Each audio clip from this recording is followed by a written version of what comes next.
श्रीमद् भागवतम के तृतीय स्कंद का 10वां अध्याय, इसमें सृष्टि विभाग का वर्णन हुआ है। और सृष्टि विभाग में सबसे पहला नंबर श्लोक में विदुर जी ने कहा, मैत्रेय मुनि से कह रहे हैं विदुर जी कि भगवान का, जब भगवान सामने प्रकट हुए थे ब्रह्मा जी के सामने भगवान, और ब्रह्मा जी ने स्तुति किया और उसके बाद भगवान वहाँ से अंतर्धान हुए। तो अंतर्धान होने के बाद में ब्रह्मा जी ने सृष्टि को कैसे आगे बढ़ाया, अपने मन और शरीर के द्वारा जीवों को उत्पन्न कैसे किया, ये सब मुझे आगे का भी बताइए। दूसरे नंबर श्लोक में विदुर जी कहते हैं कि मैंने जितने भी प्रश्न किया वो सभी प्रश्नों का उत्तर आप मुझे दीजिए और मेरा सभी संशयों को निवारण करिए। मुझे आपसे जो कुछ भी मैंने जिज्ञासा किया वो सभी का उत्तर आप मुझे दीजिए। तीसरा नंबर श्लोक में विदुर जी ने मैत्रेय मुनि से कहते हैं, या सूत गोस्वामी कहते हैं, तीसरे नंबर श्लोक में सूत गोस्वामी कहते हैं कि जब इस तरह से विदुर जी ने प्रश्न किया मैत्रेय मुनि से, तो मैत्रेय मुनि को बहुत अच्छा लगा, प्रोत्साहित हुए। उनको इस तरह से सुन करके बहुत अच्छा लगा कि चलो आतुर तो है कोई सुनने वाला, कोई सुनने में आतुर तो है। और विदुर जी जैसे इतने बड़े संत और सुनने के लिए इतना आतुर है, तो उनको बहुत ताकत मिला, अच्छा लगा, प्रोत्साहित हुए। और उन्होंने सभी एक एक करके सभी प्रश्नों का उत्तर देने लगे, क्योंकि उनके हृदय में सब कुछ पड़ा हुआ था। ऐसा नहीं कि कुछ नहीं हो, कहीं से खींच खाच कर लाना पड़े, पढ़ना पड़े, ऐसा नहीं है। मैत्रेय मुनि के पास सब कुछ भरा हुआ था उनके हृदय में, तो उन्होंने सभी प्रश्नों का उत्तर देने शुरू कर दिए। तो चौथे नंबर श्लोक में मैत्रेय मुनि कहते हैं विदुर जी से कि भगवान द्वारा दी गई सलाह के अनुसार ब्रह्मा जी ने 100 वर्षों तक, दिव्य 100 वर्षों तक अपने को तपस्या में संलग्न रखा। दिव्य 100 वर्ष, देवताओं के 100 वर्षों तक संलग्न रखा और अपने को भगवान की भक्ति में लगाए रखा है। या रखिए कि उनके आयु से 100 वर्ष कैसे, तो भक्ति में लगा करके। ऐसा नहीं कि तपस्या में बैठ गए तो कुछ काम ही नहीं कर रहे हैं, बिल्कुल तपस्या में लगे, ऐसा नहीं है। भक्ति में लगाए रहे, जैसे हम लोग भगवान की भक्ति करते हैं, वैसे ब्रह्मा जी ने अपने जीवन भर उन्होंने 100 वर्षों तक उन्होंने अपना भक्ति में लगे रहे, अपने जीवन काल, पूरे जीवन भर। और 5वें नंबर श्लोक में कहते हैं कि जिस कमल पर वो बैठे थे, ब्रह्मा जी ने देखा कि जिस कमल पर वो बैठे हैं वो जो कमल है प्रचंड वायु के द्वारा वो कांप रहा है। जो कमल के ऊपर बैठे हैं वही कमल जो है बहुत जोर से हवा आ रहा है और उस हवा के द्वारा, वायु के द्वारा कांप रहा है, क्योंकि प्रलयंकारी वायु अभी भी था, अभी कोई वो नहीं हुआ था। तो उसके द्वारा जिस कमल पर वो बैठे थे वो हिल रहा था। सोचिए कितना बड़ा कमल है, वो हिल रहा है, तो कितना भारी वायु होगा। तो 6ठे नंबर श्लोक में कहते हैं कि उन्होंने उस वायु को पी गए। तपस्या और आत्म साक्षात्कार के ज्ञान ब्रह्मा जी ने तपस्या आदि करके और ज्ञान में परिपक्व हो चुके थे, इसलिए उन्होंने उस वायु को और जल के साथ, क्योंकि प्रलय का जल भी पड़ा हुआ था, पूरा पानी जल था, तो उस जल को और वायु को एक साथ उन्होंने पी गए ब्रह्मा जी ने। और 7वां नंबर श्लोक में कहते हैं कि उन्होंने देखा, ब्रह्मा जी ने देखा कि वो जो कमल जिस पर वो आसीन थे, जिस पर वो बैठे थे, वो पूरे ब्रह्मांड भर में फैला हुआ था। पूरे ब्रह्मांड में वो जो कमल का पुष्प था वो पूरे ब्रह्मांड में फैला हुआ था। और उन्होंने विचार किया कि उन समस्त लोगों को किस तरह उत्पन्न किया जाए, और उन्होंने सोचा कि कुछ व्यवस्था किया जाए। पहले जैसा था, इसके पूर्व उसी कमल में लीन थे ब्रह्मा जी, उसी कमल के नाल में घुस रहे थे, खोज रहे थे। तो उन्होंने सोच रहे थे, विचार कर रहे थे कि बाकी लोकों का उत्पन्न कैसे किया जाए। जैसे 14 लोकों की बात हो रहा है, 14 भुवन की बात हो रहा है। तो 8वां नंबर श्लोक में कहते हैं, मैत्रेय मुनि कहते हैं कि ब्रह्मा जी कमल के कोश में प्रविष्ट हुए, सेवा के लिए, भगवान के सेवा में लगे थे, तो उस कमल के कोश में प्रविष्ट हुए। क्योंकि वो कमल का कोश, कमल जो है वो पूरे संसार में फैला हुआ था, पूरे ब्रह्मांड में फैला हुआ था, और उन्होंने उस कमल को 3 विभाग किए, और उसके बाद में उन्होंने 14 विभाग बांटा। मतलब 3 लोक, फिर 14 भुवन, इस तरह से उन्होंने विभाग किया, विभाजन किया। 9वां नंबर श्लोक में कहते हैं, भगवान की अहेतु की कृपा से ब्रह्मा जी ब्रह्मांड में सबसे ऊंचा पुरुष है, सबसे श्रेष्ठ पुरुष है, क्योंकि ब्रह्मा जी ही सबसे पहले भगवान से प्रकट हुए ना। जीवों में सबसे पहला जीव है ब्रह्मा जी। ब्रह्मा जी भगवान के सबसे पहले पुत्र हैं, तो सर्वोच्च हैं, सर्वोच्च पुरुष हैं।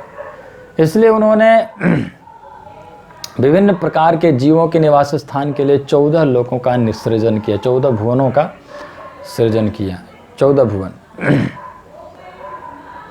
और 10वां नंबर श्लोक में विदुर जी कहते हैं, विदुर जी ने मैत्रेय मुनि से पूछा कि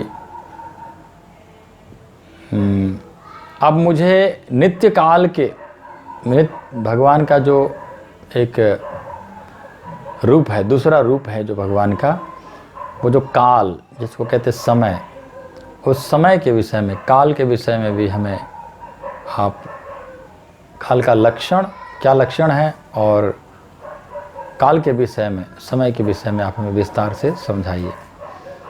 तो 11वां नंबर श्लोक में मैत्रेय मुनि कहते हैं, अब बोलना प्रारंभ किए हैं, प्रश्न किए हैं उन्होंने कि काल के विषय में, नित्य काल के विषय में बताइए। तो मैत्रेय मुनि ने 11वां नंबर श्लोक में बोलते हैं कि जो नित्य काल है, ये प्रकृति के तीनों गुणों की अन्योन्य क्रियाओं का आदि स्रोत हैं।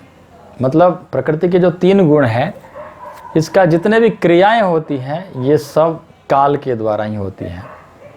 मतलब बिना समय के किसी को रजोगुण, सत्वगुण, तमोगुण, बिना समय का कुछ भी नहीं होता है। तो समय काल के द्वारा ही होता है, ये सब क्रियाशील होता है। और परिवर्तनशील तथा समाहित, सीमा रहित है। ये जो काल है, ये परिवर्तन होता रहता है। आज हो गया, कल फिर दूसरा दिन, तीसरा दिन, ये सब परिवर्तन, और सीमा रहित है, इसका कोई सीमा नहीं है। काल का कोई सीमा नहीं। काल मतलब समय, समय कब खत्म होगा मतलब है ही नहीं ना, समय तो चलता रहेगा, समय का कोई अंत नहीं है। और भौतिक सृजन की लीलाओं में यह भगवान के निमित्त रूप में कार्य करता है। भगवान का निमित्त बन करके कार्य करता है, भगवान की तरह कार्य करता है भौतिक सृजन में। भगवान का ही एक रूप है जो नित्य काल है, जो समय है। 12वां नंबर श्लोक में मैत्रेय मुनि कहते हैं कि ये जो जगत है, ये विराट जगत, ये अप्रकट भौतिक शक्ति के रूप में अप्रकट तथा भगवान के निर्विशेष रूप काल द्वारा भगवान से विलग हुआ है।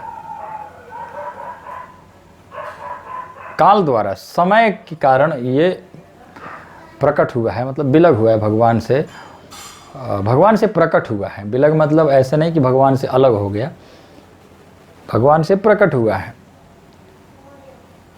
यह विष्णु की उसी भौतिक शक्ति के प्रभाव के अधीन भगवान की वस्तुगत अभिव्यक्ति के रूप में स्थित है। 13वां नंबर श्लोक में मैत्रेय मुनि कहते हैं, ये जो विराट जगत है, ये अभी जैसा है वो ऐसा ही रहता है। पहले भी ऐसा ही था और आज भी ऐसे ही है, बाद में भी ऐसा ही रहेगा। ये जो विराट जगत है प्रलय हो जाता है फिर से वैसे ही हो जाता है जैसे पहले था। तो ये हमेशा ऐसा ही रहने वाला है। और 14वां नंबर श्लोक में कहते हैं कि उस एक सृष्टि के अतिरिक्त जो गुणों की अन्योन्य क्रियाओं के फलस्वरूप स्वाभाविक रूप में घटित होती हैं, वो 9 प्रकार की अन्य सृष्टियां भी हैं। 9 प्रकार की सृष्टि हैं जो नित्यकाल, भौतिक तत्व और मनुष्य के कार्य के गुण के कारण प्रलय 3 प्रकार का होता है। सृष्टि 3 प्रकार का है, सृष्टि 9 प्रकार की सृष्टियां हैं और प्रलय 3 प्रकार के हैं। प्रलय के बारे में प्रभुपाद जी ने यहाँ पर बताए हैं तात्पर्य में कि प्रलय का कारण 3 कारण होता है। पहला जो है वो जो समय है, जो काल है, जो जिसका निर्धारित किया गया है कितने वर्षों तक ये चलेगा और उसके बाद प्रलय होगा, तो वो काल के कारण होता है। एक पहला कारण होता है प्रलय का। दूसरा कारण ये है कि भगवान अनंत के मुख से यानी शेषनाग के मुख से जो निकलता है आग के द्वारा भी प्रलय होता है।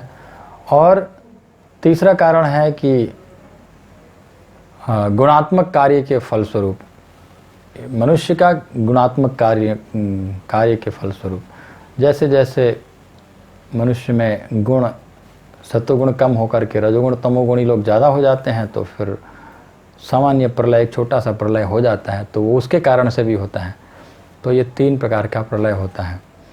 और 9 प्रकार की सृष्टियों के विषय में 15वां नंबर श्लोक से बताने प्रारंभ किए हैं कि 9 सृष्टियों में जो पहली सृष्टि है वो महतत्व की सृष्टि है, और दूसरी सृष्टि जो है वो अहंकार है, और जिसमें भौतिक घटक, भौतिक ज्ञान और भौतिक कार्यकलाप प्रकट होता है। अहंकार से ही प्रकट होता है। तो पहला सृष्टि है महातत्व, दूसरा है मिथ्या अहंकार, और तीसरा जो है वो इंद्रिय विषय है। इंद्रिय विषय शब्द, स्पर्श, रूप, रस, गंध। शब्द होता है, स्पर्श होता है, रूप, रस और गंध। तो ये तीसरी सृष्टि है। और चौथी सृष्टि जो है वो ज्ञान और कार्य की क्षमता, ये। और 5वीं सृष्टि है अधिष्ठाता देवों की, जो हमारे इंद्रियों के द्वारा अधिष्ठाता देवता है उनकी सृष्टि जो 5वां सृष्टि है। और उसमें जो है मन जो है सबसे बड़ी है, हमारे इंद्रियों में सबसे जो बड़ा है वो तो मन है ना। मन के कारण ही सारी इंद्रियां चलती हैं। और 6ठी सृष्टि जो है वो अज्ञान है।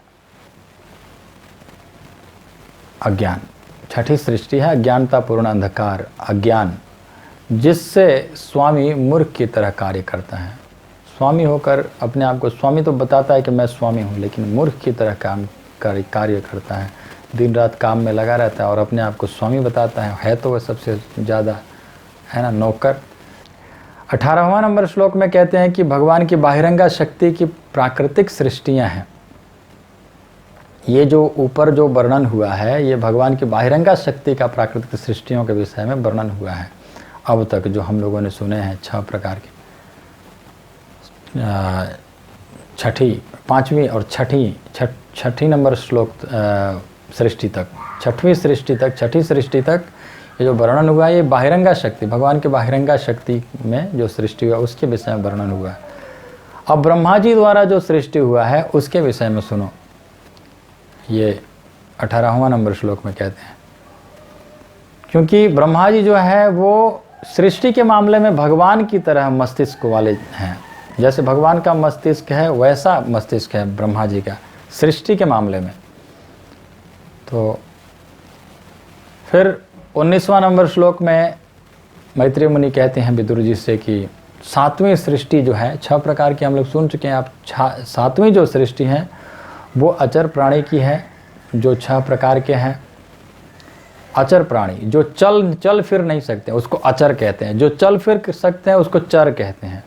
तो अचर प्राणी जो चल फिर नहीं सकते हैं, मतलब वृक्ष आदि, फल वाले वृक्ष, फल पकने तक के जीवित रहने वाले पेड़ पौधे, लताएं, नलीदार पौधे और बिना आधार वाली लताएं और फल फूल वाले वृक्ष। तो ये 6 प्रकार के, ये अचर प्राणी, ये 7वां सृष्टि है अचर प्राणी। और सारे अचर पेड़ पौधे ऊपर की ओर बढ़ते हैं, वे अचेत प्राय होते हैं, अचेत होते हैं, मतलब ऐसा लगता है कि चेतना नहीं है, किंतु भीतर ही भीतर उनमें पीड़ा की अनुभूति होती है। चेतना होता है उसके अंदर, उसको पीड़ा होता है। जब हम काटते हैं हरे हरे पेड़ को, वृक्ष को काटते हैं तो उसको पीड़ा होता है। 21 नंबर श्लोक में कहते हैं कि 8वीं जो सृष्टि है वो निम्नतर योनियों की है,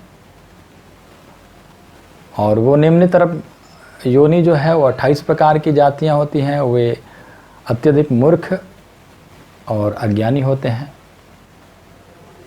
मतलब निम्नतर योनि मतलब पशु योनि को कह रहे हैं। वे गंध से अपनी इच्छित वस्तुएं जान पाती हैं। जो पशु योनि में होते हैं वो गंध से ही समझ जाते हैं कि ये क्या है क्या है, किंतु हृदय में कुछ भी स्मरण रखने में अशक्य होते हैं। मतलब स्मरण नहीं रख सकते हैं कि मैंने पहले ये किया था तो ऐसा हुआ था, तो अभी हमें ऐसा नहीं करना है। तो इस प्रकार की जो है कम होती है, इन जीवों में होती है, ऐसी बात नहीं है कि स्मरण शक्ति नहीं होती है, पर होती है, पर कम होती है। क्योंकि हम लोग देखते हैं कि कुत्तों में भी जानते हैं कि ये हमारा मालिक है, ये हमारा मालिक नहीं है। तो स्मरण शक्ति तो है लेकिन कम है जितना मनुष्य में होता है। और 22वां नंबर श्लोक में कहते हैं कि वो निम्नतर जो योनि है, पशु योनि है, जिनको बता रहे थे, वो गाय है, बकरी है, भैंस है, 12 सिंगा, काला 12 सिंगा, सूकर है, नील गाय है, हिरन है, मेंढा है, ऊंट है। ये सब 2 खुर वाले हैं। और 23वां नंबर श्लोक में कहते हैं घोड़ा, खच्चर, गधा, गौर, सरव, भैंसा और चंवरी गाय, इन सबों में केवल 1 खुर होता है। घोड़ा 1 खुर होता है, खच्चर, गधा, ये सब। और अब मुझसे उन पशुओं के बारे में सुनो जिनके 5 नाखून होते हैं। 24वां नंबर श्लोक में बताते हैं कि कुत्ता है, सियार है, बाघ है, लोमड़ी है, बिल्ली, खरगोश, सजारू, सिंह, बंदर, हाथी, कछुआ, मगर, गौ, सांप इत्यादि के 5 पंजों में 5 नाखून होते हैं। इनके 5 नाखून होते हैं। वे पंचनख अर्थात 5 नाखूनों वाले पशु कहलाते हैं। तो 25वां नंबर श्लोक में कहते हैं कि कंक, गीध, बगुला, बाज, भास, भल्लुक, मोर, हंस, सारस और चक्रवाक, कौवा, उल्लू इत्यादि पक्षी कहलाते हैं। ये सब पक्षियों का नाम बता रहे हैं, कंक, गीध, बगुला आदि। और 26वां नंबर श्लोक में बताते हैं कि मनुष्य की सृष्टि जो है वो 9वीं सृष्टि है। 9वां नंबर सृष्टि जो है मनुष्य का है। तो यही केवल एक ही योनि है ऐसी जो अपना आहार उदर में संचित करते हैं। या मानव जाति में रजोगुण की प्रधानता होती है। मनुष्य में जो है रजोगुण ज़्यादा होता है।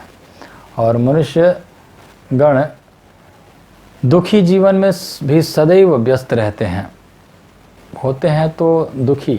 ऐसा नहीं कि उनको सुख मिल रहा है दिन रात काम करके, दुख मिल रहा है, लेकिन उसमें व्यस्त रहते हैं। किंतु वे अपने को सभी प्रकार से सुखी समझते हैं, दिन रात काम करके और अपने आप को सुखी समझते हैं कि मैं बहुत सुखी हूँ। ऐसे होते हैं मनुष्य के बारे में बता रहे हैं।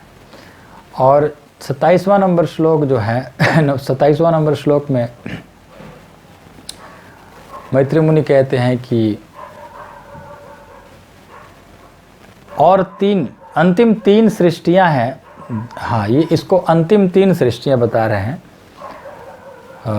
देवताओं की सृष्टि 10वीं,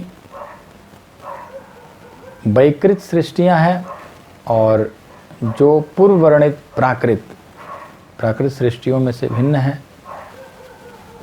कुमारों का प्राकट्य दोनों ही सृष्टियां हैं। कुमारों का जो प्राकट्य है ये वैकृत सृष्टि भी है और प्राकृत सृष्टि भी है, कुमारों का दोनों है। और 28वां और 28-29 ये दोनों श्लोक में बताते हैं कि देवताओं की सृष्टि 8 प्रकार की है। 9वां सृष्टि था वो मनुष्य का था, 10वां सृष्टि देवताओं का है। और देवताओं की सृष्टि 8 प्रकार की होती है। देवता, पहला है देवता, दूसरा है पितरगण, और तीसरा है असुरगण, चौथा है गंधर्व और अप्सराएं, 5वां है यक्ष और राक्षस, और छठा है सिद्ध, चारण और विद्याधर, 7वां है भूत प्रेत और पिशाच, और 8वां है किन्नर अतिमानवीय प्राणी, देवलोक के गायक इत्यादि। ये सब ब्रह्मांड के सृष्टा ब्रह्मा द्वारा उत्पन्न है। तो 30वां नंबर श्लोक में मैत्रेय मुनि कहते हैं कि अब मैं मनुओं के वंशजों का वर्णन करूंगा। मनुओं क्यों कह रहे हैं, क्योंकि एक मनु नहीं 14 मनु होते हैं। तो 14 मनुओं का अलग अलग मनु है, तो अलग अलग उनके वंशज हैं, तो उन सब का वर्णन करूंगा। और सृष्टा ब्रह्मा जो कि भगवान के रजोगुण अवतार हैं, वो भगवान की शक्ति के बल से प्रत्येक कल्प में अचूक इच्छाओं सहित विश्व प्रपंच की सृष्टि करते हैं। तो ये हमारा 30 ही श्लोक था, तो हमारा पूर्ण हुआ।